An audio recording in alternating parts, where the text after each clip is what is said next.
High, এখন আমি আপনাকে আপনার ই-কমার্স ওয়েবসাইটের ডেলিভারি পার্টনার ম্যানেজারের সাথে পরিচয় করায় দিব। জিনিসটা কি চলেন করতে করতে দেখি।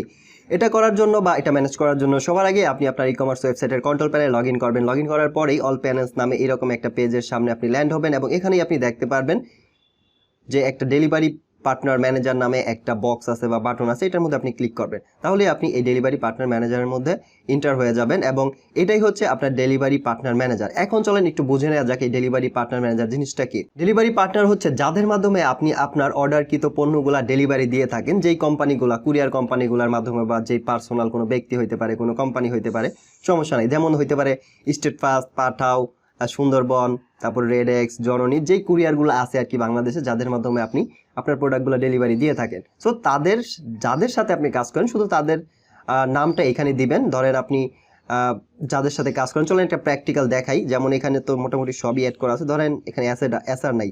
সাপোজ মনে করেন আপনি এসআর কুরিয়ারের সাথে কাজ করেন, ঠিক আছে। সো আপনি দেখেন ডেলিভারি পার্টনারের নামের জায়গায় এইখানে এসআর লিখবেন, ঠিক আছে। এসআর কুরিয়ার বা কুরিয়ার যে নাম হতে পারে রেডেক্স, হতে পারে স্টেট ফাস্ট, হতে পারে সুন্দরবন, যেই নামটা হচ্ছে এখানে আপনি লিখবেন।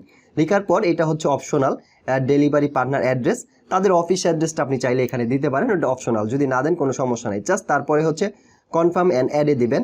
দেওয়ার পর আপনি জাস্ট দেখবেন যে এটা অ্যাড হয়ে গেছে। দেখেন এই যে এসআর, এটা মাত্র অ্যাড করা হলো, এটা অ্যাড হয়ে গেছে। আর অ্যাড টাইমটা এখানে দেখাবে। আর যদি অ্যাড্রেস দিতেন তাহলে এটা এখানে দেখাতো। তো আপনি যেই ডেলিভারি পার্টনারগুলোর সাথে কাজ করেন সিম্পলি এইভাবে এই মেথডে আপনি এগুলো আগে থেকে অ্যাড করে রাখবেন। এখন কথা হচ্ছে এগুলো আপনি কেন অ্যাড করবেন। এটা অ্যাড করার কারণ হচ্ছে আপনি যখন অর্ডার ম্যানেজ করবেন তখন আপনার এই জিনিসটা প্রয়োজন হবে। অর্ডার ম্যানেজ করার সময় আপনার যখন আপনি কোনো পার্সেল কুরিয়ারে বুকিং দিতে যাবে তখন আপনার কাছে অপশনগুলো আসবে ড্রপ ডাউনে, আপনি যেইগুলো অ্যাড করে রাখবেন। সো তখন ওখান থেকে সিলেক্ট করে দিবেন যে এই পার্সেলটা আপনি কোন কুরিয়ারে বুকিং দিচ্ছেন, জাস্ট সিলেক্ট করে দেওয়া। তখন আর কিছু করার লাগবে না, এত ঝামেলা, লেখাটার ঝামেলা নাই।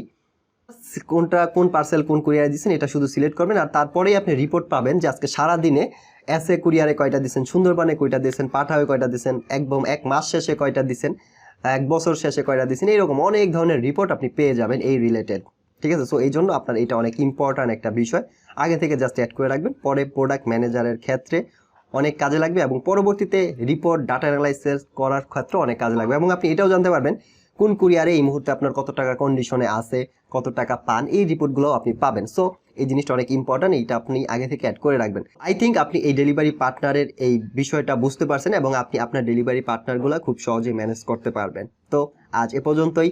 ভালো থাকেন, সুস্থ থাকেন। আশা করি আপনার সাথে আবারও দেখা হবে নতুন কোনো ভিডিওতে, নতুন কোনো টপিকের সাথে। Good bye.